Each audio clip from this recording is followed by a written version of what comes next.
할렐루야. 네. 우리 박기범 목사님 어제 퇴원해서 오늘 새벽에 나왔습니다. 어디 있어요? 박기범 목사님, 우리 방송실에 사역하고 있는데 원래 이제 오늘 퇴원하기로 했는데 앞당겨 주셔가지고 수술이 잘 돼서 어제 퇴원을 했습니다. 저 4층에 있는데 박수 한번 해주셔요.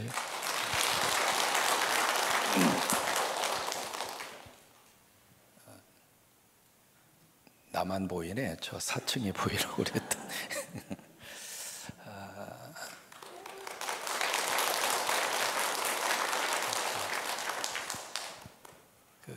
누가복음을 이렇게 읽으시다가 보면 누가복음에만 나오는 말씀들이 이제 있다고 하는 것을 확인을 하게 되는데, 그것은 누가라고 하는 분이 이 복음서를 쓰면서 누가복음만이 가지고 있는 독특한 자료가 있었다 그 말이에요. 그러니까 마태는 마태 나름대로의 수집을 하고 가지고 있었던 자료가 있었고요. 그 다음에 마가는 마가 나름대로의 하나님께서 기회를 주셔서 가지고 있는 자료가 있었고요. 그 다음에 요한은 요한대로의 자료가 있었다 그 말이에요. 그러니까 하나님은 사람을 들어 쓰시는데 그 사람의 그런 모양대로 쓰시는 거예요. 그래서 이제 그 자료를 가지고 기도하는 가운데 성령이 역사하심으로 복음서를 그렇게 기록을 하게 되는데, 누가 같은 경우에 있어서는 가지고 있는 독특한 자료들이 굉장히 많았습니다. 그래서 누가복음에서만 만날 수 있는 그런 복음서의 내용들, 특히 이제 비유 같은 경우에는 누가복음에만 기록이 되어 있는 비유가 굉장히 많아요. 그 중에 하나가 오늘 성경에서 여러분들이 만나시는 선한 사마리아인의 비유입니다. 이것은 이제 마태나 마가나 요한복음에는 없습니다.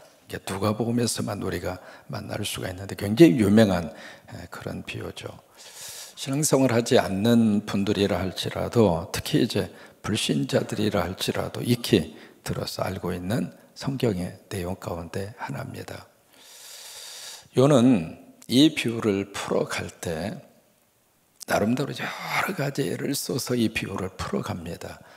그렇게 주일학교 때 배우시기도 하고, 그 다음에 설교를 통해서 들으시기도 하고, 그래서 나름대로 이 비유를 풀어갈 때 가장 중요한 첫 번째 원리가 있습니다. 뭐냐면 억지로 이것을 풀려고 하지 말고 그것을 가리켜서 알레고리적 인터프리테이션이다 그 표현을 씁니다. 알레고리로 비유적으로 자꾸 이것을 해석하려고 하다 보니까 무리가 따를 때가 있습니다. 물론 이제 칼빈도 그렇게 이 비유를 해석을 하기도 했죠. 예를 들면 선한 사마리아인은 누구냐? 예수님이다. 이제 그렇게 풀어가는 거예요. 그 다음에 여관이 나오잖아요. 여관은 어디냐? 교회다. 그 다음에 여기에 두 데나리온이 나오죠. 그것은 뭐냐? 신약과 구약이다. 뭐 그런 식으로 풀어가는 거 있잖아요. 그것을 알레고리적인 해석이다. 그렇게 이야기하는 거예요. 물론 이제 때로는 그런 해석이 필요할 때도 있습니다. 그래서 뭔가 이렇게 의미를 찾아내는 것도 필요한데, 그것보다 더 중요한 것은 이 말씀의 전체적인 문맥 속에서 어떤 메시지를 주시려고 하는가, 그걸 먼저 우리가 말씀을 통해서 얻는 것이 첫째로 가장 중요합니다.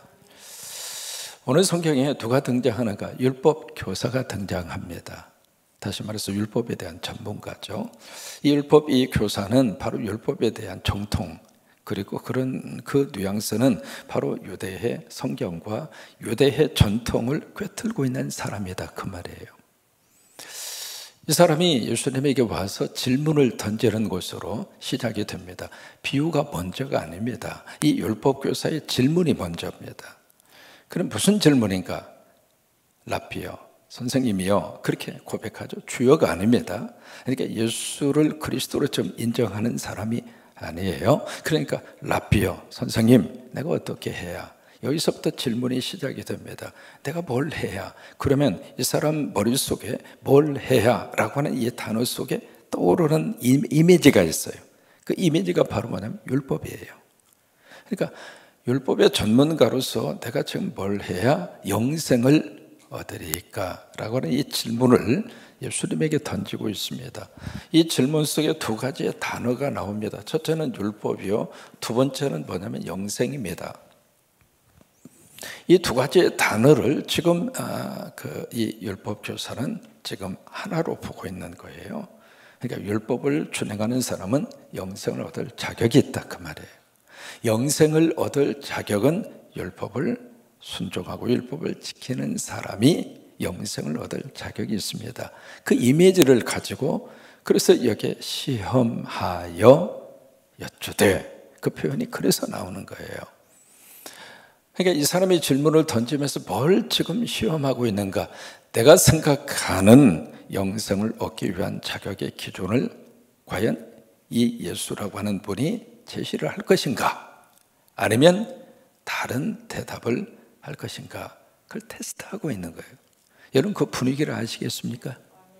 그런 분위기 속에서 예수님이 되물어요. 그러면 너는 네가 알고 있는 율법, 이 율법 문제를 꺼냅니다. 이를 꺼내면서 율법을 네가 어떻게 잊고 있느냐? 너 어떻게 알고 있느냐? 그래요. 그것을 어떻게 네가 알고 있고 네가 어떻게 그것을 잊고 있느냐? 두 가지로 보여요. 그러니까 이제 율법의 전문가답게 신명기 6장 5절의 말씀, 그 다음에 레위기 19장 19절에 18절의 말씀을 딱 인용합니다. 전문가죠. 알고 있다 그 말이죠. 딱 제시하면서 마음을 다하고 힘을 다하고 뜻을 다하고 우리 알고 있는 그런 내용이죠. 하나님을 사랑하라. 그 다음에 레위기 19장 18절에 있는 말씀대로 내 이웃을 내 몸과 같이 사랑하라. 그렇게 있습니다. 이게 율법입니다. 그렇게 딱 제시해요.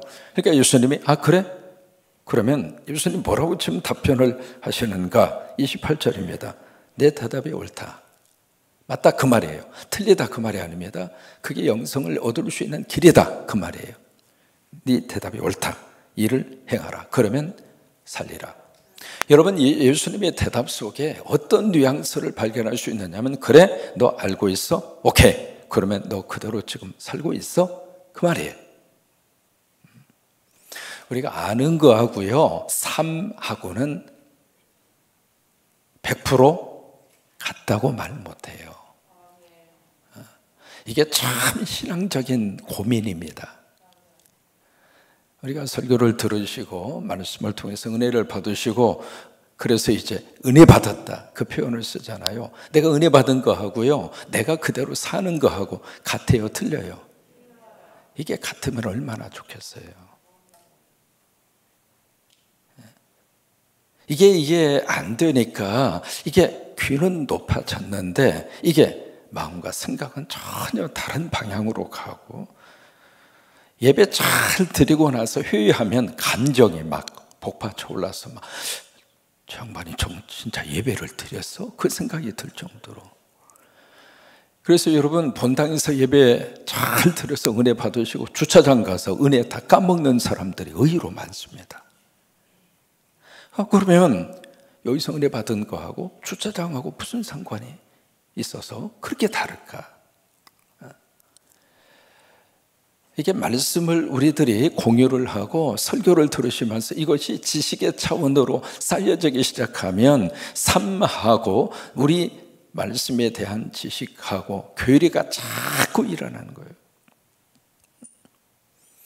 여기 율법교사가 가지고 있는 가장 큰 함정이 바로 그겁니다. 말씀을 기가 막히게 암송하고 말씀을 기가 막히게 지금 기억을 해서 예수님 앞에 칭찬받을 정도로 그렇게 성경 말씀을 줄줄줄줄 외우고 있는데 그렇다면 네가 과연 영생을 얻기 위해서 율법을 제대로 행하고 있느냐? 아니 그렇게 행할 수 있는 능력이 있느냐 이 말이에요. 우리는 하나님을 사랑합니다. 아멘이죠. 그러면 힘을 다하고 목숨을 다하고 여기 네 가지를 다 하라고 그랬어요. 그렇게 정말로 그것을 다 쏟아서 하나님을 사랑할 수 있는가? 이웃을 사랑하라 우리 알고 있잖아요. 과연 이웃을 내 몸처럼 그렇게 사랑하고 살고 있는가? 그 질문 앞에 대해서는 어떤 생각이 들으세요? 어렵죠? 아니 못한다고 고백하고 있는 게 솔직하잖아요. 근데 율법교사는 아주 당당합니다. 나 그렇게 하고 있습니다. 그 점에 대해서 예수님이 과연 너는 그렇게 살고 있어? 그 문제입니다. 그러니까 그 다음 단계로 넘어가게 돼요. 29절에 이 사람이 여기서 이제 물러서지 않습니다. 자기를 옳게 보이려고. 무슨 얘기예요? 난 의인이다 그 말이에요.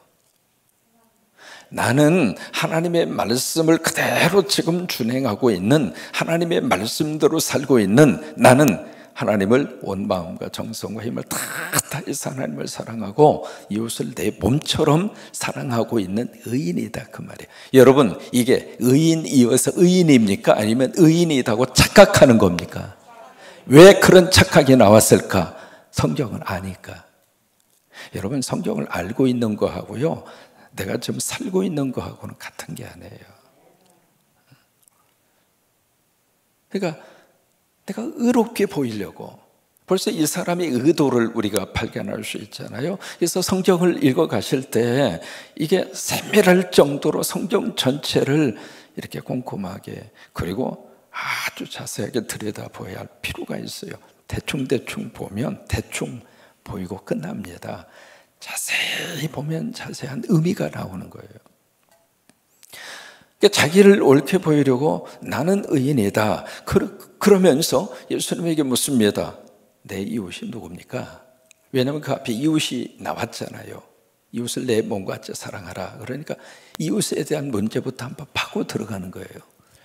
여기에 이 사람의 질문 속에 어떤 질문을 하면 누구 이웃이에요? 내 이웃이 누굽니까?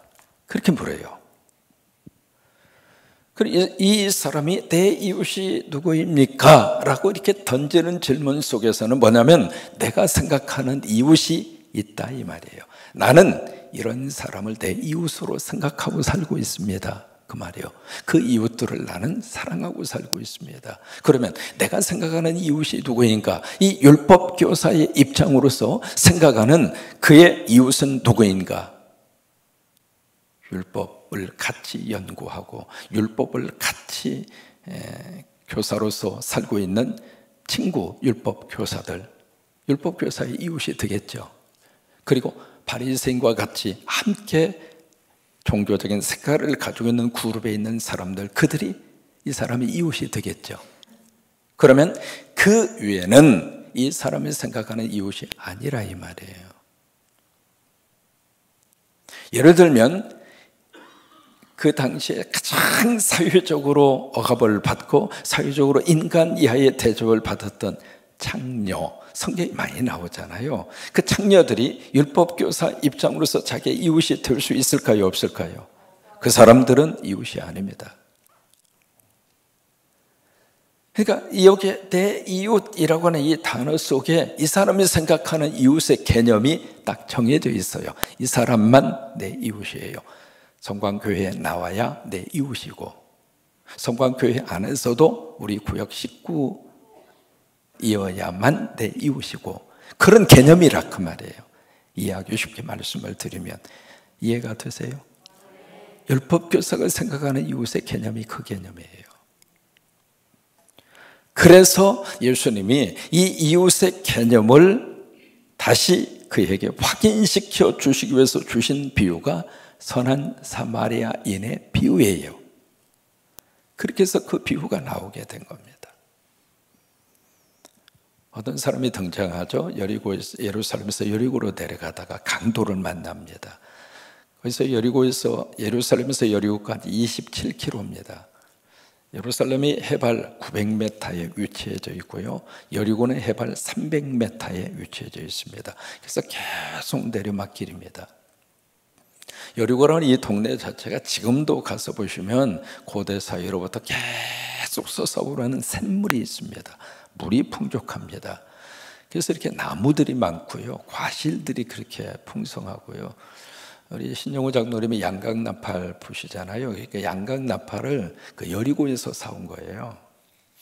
그래서 이제 거기에 그 야자수 열매라든지 열매를 사실 기회가 있으면 여리고에서 대부분 다 삽니다. 그 정도로 이제 과일이 풍성하고요. 사람들이 그렇게 오래전부터 고대 사회로부터 살았던 그런 도시고요. 그래서 이제 근데 예루살렘에서 여리고로 들어가는 그 길 자체가 굉장히 험해요. 산길입니다. 그래서 강도들이 그렇게 자주 출몰을 해요. 그래서 어떤 사람이 강도를 만났어요. 돈만 뺏어간 것이 아니라 신체적으로 가해를 합니다. 그래서 거의 죽을 지경이 됐어요. 길거리에 던져놓고 갑니다. 마침, 여기 마침이라고 하는 단어가 2번 나옵니다. 마침, 그 이야기는 바로 뭐냐면 강도 만난 이 사람의 입장으로서는 지금 도움이 절대적으로 필요합니다. 근데 마침이라고 하는 단어는 강도 만난 사람의 입장으로서 드디어 내가 살겠구나, 드디어 내가 도움을 받을 수 있겠구나, 그 생각을 하게 하는 기회가 찾아왔다 그 말이에요. 이제 내가 저 사람의 도움을 받을 수 있구나 생각하는 순간 마침 제사장이 지나갑니다. 마침 레위인이 지나갑니다. 지나가는데 이 제사장도 레위인도 다 보았어요. 못 본 게 아닙니다. 보고 어떻게 했는가? 피하여 지나갑니다.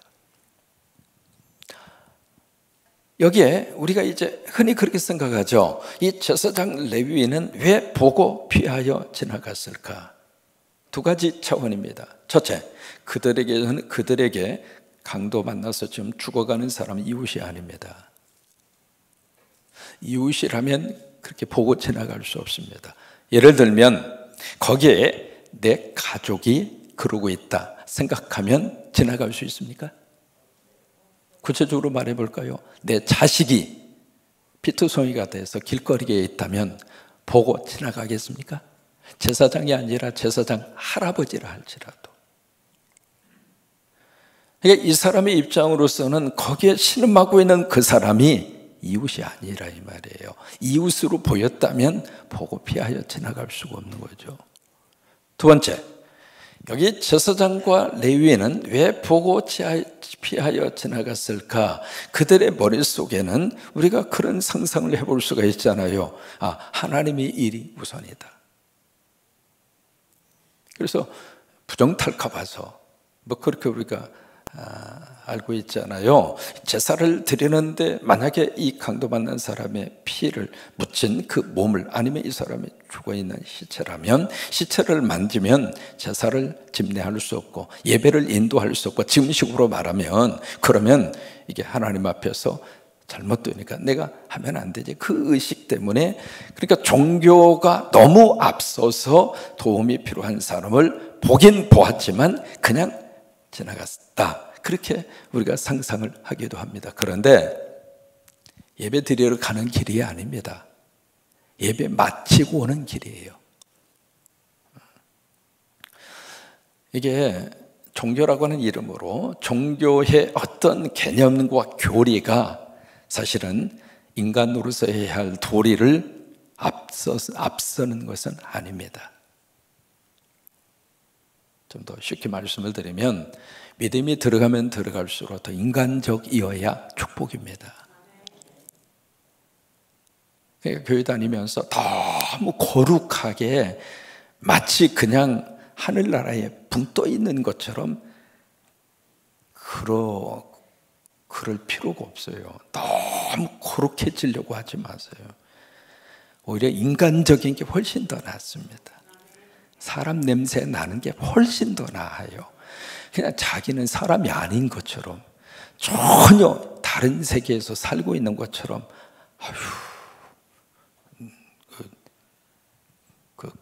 특히 이제 이 성직자의 삶을 살고 있는 목사들이 그럴 가능성이 많아요.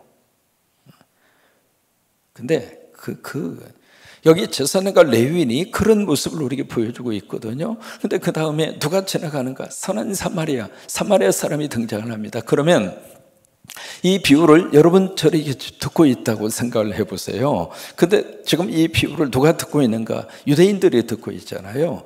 청중들이 이 비유를 딱 들으면서, 예수님이 그 비유를 말씀하실 때 그 비유를 딱 들으면서 여기에 제사장 레위인이 딱 등장했을 때에는 그럼 그 사람들은 어떻게 도와줄 수 있는 사람이야, 그 생각을 가지고 기대를 했는데 그 기대가 무너진 거예요. 왜? 보고 그냥 가버렸으니까. 근데 그 다음에 세 번째로 등장하는 사람이 누구냐면 사마리아 사람이 딱 등장을 하니까 그 비유를 듣고 있는 청중들의 머릿속에 아이고 그 사람이 뭐 도와주겠어. 사마리아 사람은 우리와의 관계가 얼마나 원수지간인데 전혀 기대하지 않은 거예요. 아니 기대할 수 없는 사람이 비유 속에 딱 등장을 한 거예요. 그런데 그 사람이 보고서 그에게 다가서서 전혀 의외의 행동을 하는 거예요. 그러면 그 비유를 들으면서 유대인들의 입장으로서는 충격을 먹는 거예요. 어떻게 사마리아 사람이 우리 민족한테 그렇게 할 수가 있느냐 이 말이에요.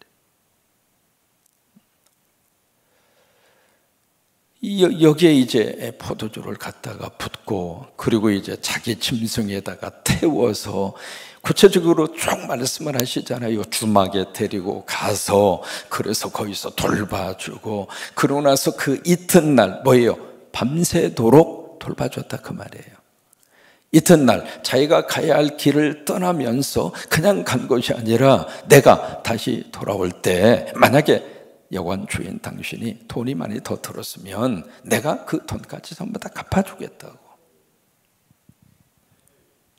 그러면 이 사람으로서는 이 이웃을 지금 사랑할 때 그냥 사랑한 게 아니거든요. 입으로만 내가 사랑해요. 그리고 끝날 수 있는 사랑이 아니잖아요. 뭐예요? 시간 헌신했죠. 자기 스케줄 다 망가졌잖아요.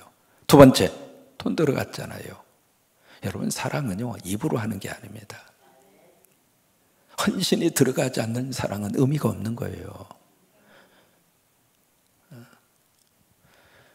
그렇게 행동하는 모습을 비유를 통해서 이렇게 말씀을 하시면서 그 비유를 듣는 유대인들의 입장으로서는 이게 지금 뭐야? 이게 지금 뭐냐? 그리고 묻는 거예요. 뭐라고 묻는가? 유명한 질문을 예수님이 하시잖아요. 36절. 네 생각에 다른 사람 생각 이야기하지 말자. 네 생각 이야기해보자. 네 생각에 이 세 사람 중에 누가 강도 만난 자의 이웃이 되겠느냐? 예수님의 질문입니다. 여기 강도 만난 자의 이웃입니다. 자, 보실까요? 질문은 내 이웃이 누굽니까? 그렇게 물었어요. 그러니까 예수님은 아니야. 강도 만난 자의 이웃이 누구냐 이 말이에요. 이웃은 이웃인데 이웃에 대한 개념이 다릅니다. 내가 생각하는 이웃, 우리 교인이어야 되고 나하고 친해야 되고 나하고 뭔가 통일해야 되고 그게 내 이웃이죠. 주님은 그 이웃을 우리에게 말씀하시는 게 아닙니다. 그 이웃의 범위를 깨고 있는 거예요. 강도 만난 자의 이웃. 내가 생각하는 이웃의 개념이 아니라 그 사람의 입장에서 생각하는 이웃. 그 이웃이 내가 돼줄 수 있느냐 이 말이에요. 오늘 여러분 이 비유는요 굉장히 많은 것을 생각하게 하는 비유입니다.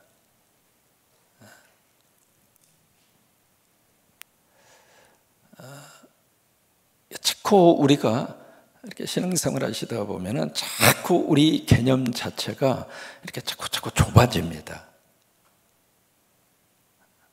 좁아져요. 과연 내 이웃의 개념의 틀에 갇혀져 있는 이 율법 교사, 그 율법 교사에게 예수님은 네가 생각하는 이웃의 개념 자체를 깨라. 그것은 이웃이 아니다.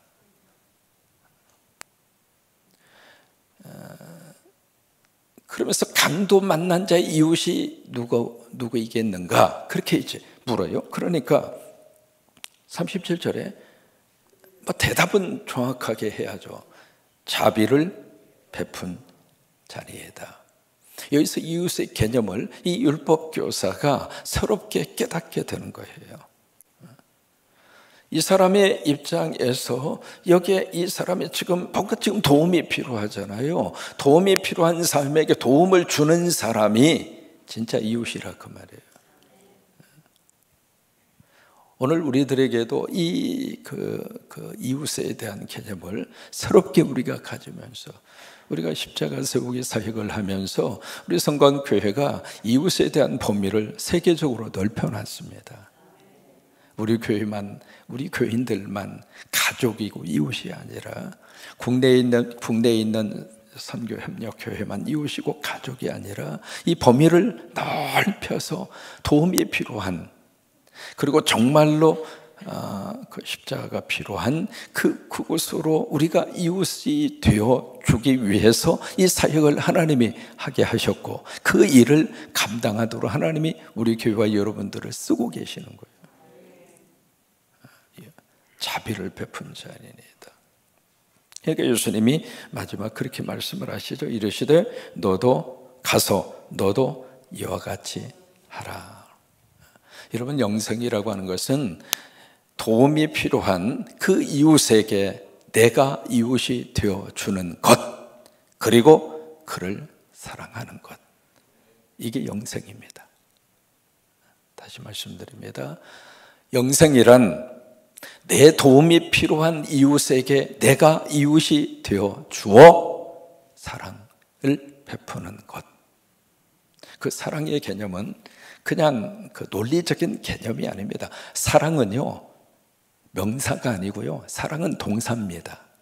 그리고 사랑은 헌신을 요구합니다. 그게 사랑이죠. 바로 성광교회가 그런 이웃으로 하나님 앞에 쓰임받게 되기를 바라고, 여러분이 그런 이웃으로 하나님 앞에 쓰임받게 되기를 주의 이름으로 축원합니다.